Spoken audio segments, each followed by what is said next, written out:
So that's on.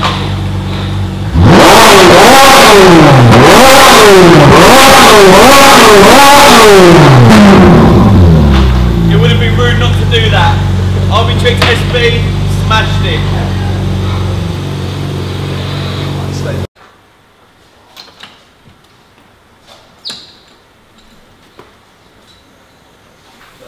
So at the rear part of the car, as you can see, the rear bumper is now wrapped in rose gold, which gives me the chance to look at the tips and see if they work. Obviously it's Armytrix SB Racing done it for me. I'm trying to think, do I keep the blue tips to go with the rose or do I go black? I'm definitely not going to make them silver. It's a decision that needs to be made. Once the wheels are on its outside, I'll make that decision. But for now, they're going to stay blue.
So the car's now complete. I'm absolutely buzzing. As you can see, it's rose gold.